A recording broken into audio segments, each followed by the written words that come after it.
Welcome back to the channel. Well, you're riding with me in the Murci, and usually every day is a good day in the Murci, but today would be one of those exceptions.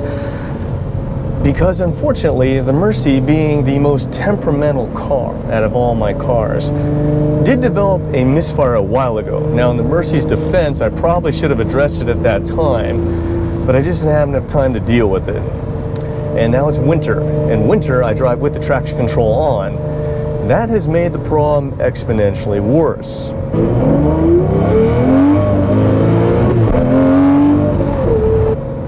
The reason why is the way that the Murci controls the traction control induces like a ridge condition is what my suspicion is. No, do I know this for sure? No. This would probably be a Lambo question, and they would maybe not even know for sure either since the car is older. But what I'll say is, I use the traction control a lot, and it just starts misfiring more and more, especially when it comes off of its mitigation to make it work. And then eventually, it just misfires even when I'm just driving around. So, that leads me to believe that it's caused by that condition. What to do now? Well, my guess would be start with the plugs and the coils and hope for some luck. As all of you know, it's kind of a guessing game. But as the process elimination goes, we'll just jump in and see what happens. Since I know the Murci's misfiring, the natural place to start for me would be the spark plugs. And of course, it's an affordable component, so for sure I want to go in there. But also looking at working on the Murci, it doesn't look like it's the funnest job. Changing plugs, also got to pull the coils. So then there is always a possibility that I could have a coil either getting weak or starting to go out. I'm in there already, and the car does have over 10,000 miles on it. So for the amount that the coil costs, at least in my opinion, it's worth just changing it. Because even though you could test it, there's always a way to bench test coils. There's a possibility it'll test okay, but still won't work because it could possibly be working intermittently. And that would happen all the time on my race cars, chasing my tail. Therefore, easier for the expense, just change them out. And then I know they'll be good for a very long time. Because also, I'm sure some of you can relate. You don't change them, they test okay, maybe it doesn't misfire. It runs for a while, then lo and behold, a new misfire shows up, and that's probably the coils. Also in the Murci's case, there's been an update, meaning theoretically there should be a better coil available than what is currently in the car. That should also be a consideration because hopefully it will either be more reliable or have greater output. Both items are a plus in my book. I'm sure all of you have your own favorite spark plugs. I tend to gravitate towards Denso because they support my race program, or NGK because also NGK is my favorite plug of choice for the 7. So in the Murci, after doing a bit of research, I decided to go with these. Here's the part number for the NGK plugs I'm going to use. You can see it right there. Now, these are also iridium, which is very good, but they can be quite pricey. Again, the cost of owning a 12-cylinder just means you have to buy 12 of everything, it would seem. So, what I did was I checked with the dealership, and it was going to run around $30 a plug. That's fine, just seems a bit pricey. Was able to find these, actually, believe it or not, new on eBay for around $6 a plug. So as you can see, quite a difference there. So I went with these. I also advise, of course, you can check this out right here. Take a look at them. You can see that I put antices on them. Now, I typically will use a copper antices. Regular antices does work as well, but because I'm trying to conduct the ground through the plug body, I will go with the copper antices. Now, the plug gap. These came gapped at 29 thou. I'll keep the same gap, even though the tip is protected by this.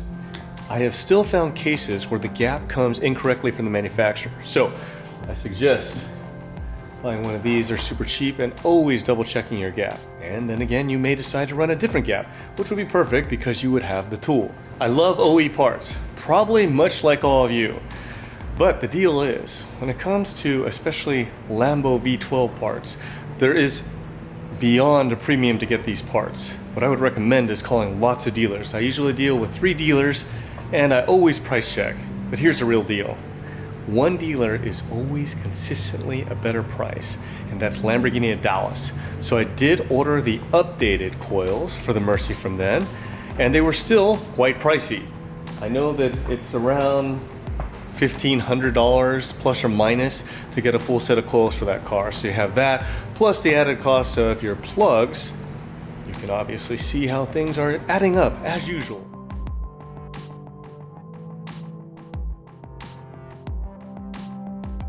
And honestly, looking at the coil for around 150 bucks seems like a good deal to me. However, it's great, except we again need 12, which then changes my opinion a little bit. I was doing a little research online and got conflicting stories. Some say just pull the coils, pull the plugs, leave everything intact. Others say pull the carbon trim panels, remove the intake ducts to the throttle bodies. That makes it a lot easier. I don't know, but as most of you know, if I don't have to pull something apart, I won't. But I did also look at the workshop manual, and the workshop manual just says go ahead and take everything and change it with all that left intact. So I'll give that a shot first, and if I run into trouble, then I'll pull everything out. I'll say this, with the coils, the plugs tend to get baked on with heat, especially all those miles. So I will use this interior trim panel. You could use a screwdriver, but it oftentimes will tear up the plug and the coil if you're going to reuse the coil. So I use this. Those of you that watched my video on the Misfires and the G, well, again, my little handy tool that I got from Amazon for like $22 will come in handy on this job.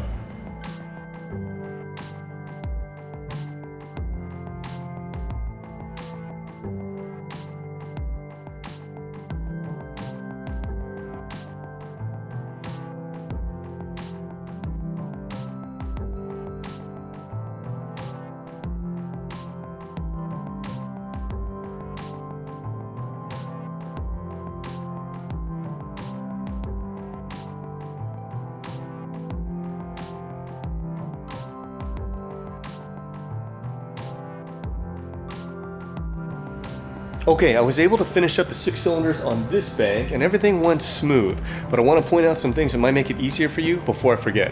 First off, I was able to do the job by leaving the carbon panel, intake, and intake ducts on. Now, would the job have been easier to remove everything?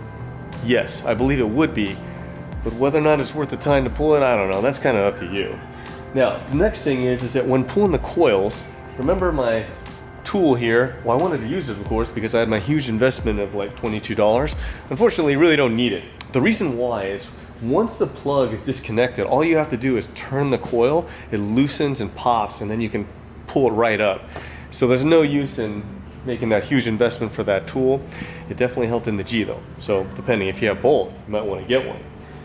Let's see, what else do we got? Okay, on the cylinder closest to the firewall, had a little bit more difficulties because it was 100% blind. Now I wanted to film some of this so you could see it, but honestly, you can't see anything. Therefore, I'm glad we used this cylinder here, so at least you could see how to do it. Everything else applies the same. But like I said, on that cylinder closest to the firewall, the one thing that I ran into is I couldn't get both arms down there at the same time. So how I did it was I loaded the clip with the same hand, pulled the tab, and then was able to pop the plug. Not very much so, even pulling as hard as I could. Then I could wedge in the trusty trim tool and was able to pop the plug off. I had to do that with the cylinder one back as well. And on top of that, with that cylinder, there was a coolant line that was in the way. The easiest way I found to do it was route the line underneath the coil to start, then pull it up, work it out. It's still pretty tight, at least it was for me. Maybe you'll find an easier way and you can comment down below. So other than that, I think it's time to move over to the driver's side. We'll go through it again. I'll start and see if I can get through it without removing anything, and we'll go from there. I just want to point out that when I was doing the job, I wanted to actually change each plug and put the coil back in the hole, therefore protecting it from any debris going in. The problem is that dealing with connectors is much more difficult that way because you have the coil to deal with. So something I would pass on to you that may help you is I actually had to leave all the coils out, especially towards the front. It just made life a whole lot easier getting the connectors off to pull the coils out. But if you can do it with them in, by all means.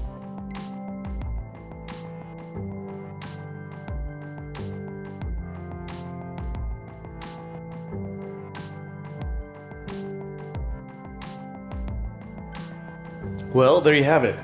The spark plugs are all out. and everything is looking good. Most importantly, I didn't see any speckling down in the valley of the porcelain of the spark plug. Always good news. Detonation, bad times, as all of you know. I will point out a few things here. The burn looks very, very uniform except on 2 plugs. And coincidentally, those are the 2 plugs that were connected to the coils that seem to have some sort of issue. So hopefully this all leads to the direction that I got it and we're good to go. Well, I finished everything up on the driver's side, and what I can say is that it went smooth. It was easier than the passenger. Probably though because I already had the experience on the passenger side. I'm just gonna pass on a couple things that came up. The placement of the coils obviously is more towards the rear of the car, which actually gives it better alignment for getting pulled out of the different holes. On that rear hole, I was having trouble getting the coil to go down. I couldn't actually figure out what was going on, because of course it's all blind. But getting in there with the flashlight and a mirror, what I was able to decipher is there's a single wire in a loom that goes right by the coil, and it was caught underneath the edge. So when I was trying to compress the coil in, it wouldn't go all the way down in the head. So I will caution you on that. You can usually use your hand and just kind of snake it out of the way, but of course it will make the job easier than fighting and trying to figure out what's going on, as I was for a long period of time.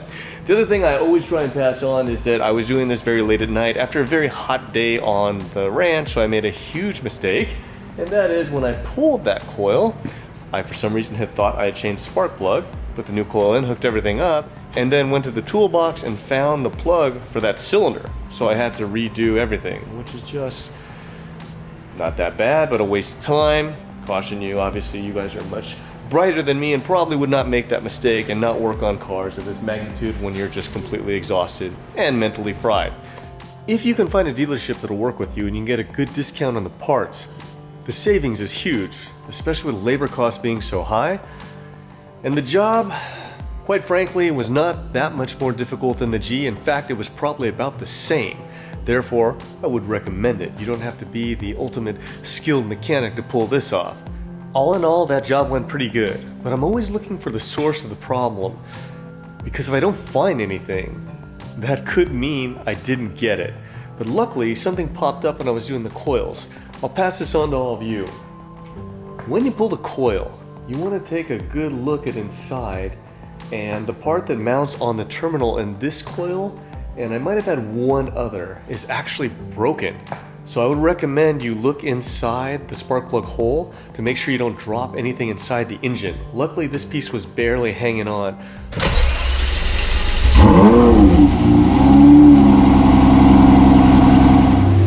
Alright, well there you go. She fired up. She's idling very smooth. Just a little bit more smooth than it was before, but that really wasn't the problem area. So the only way to truly know is take it out for a spin.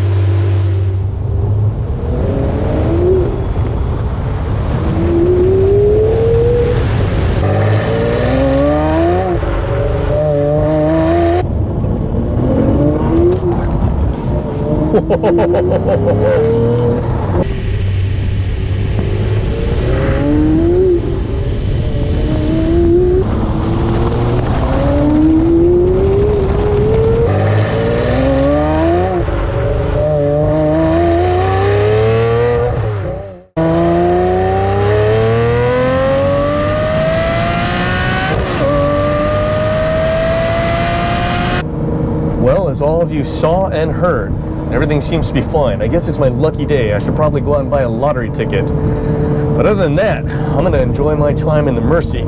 Have a great weekend. I hope you and your family had a very Merry Christmas. I just wanted to take a quick moment to say thank you so much for getting me to over 4,000 subscribers. I never thought I'd go beyond 1,000. Whatever I'm working on is just what I film. And if people want to watch it, great. But if it can help them, even better. So to all of you, I say thank you again. So I loaded the clip, pulled the tab, and was able...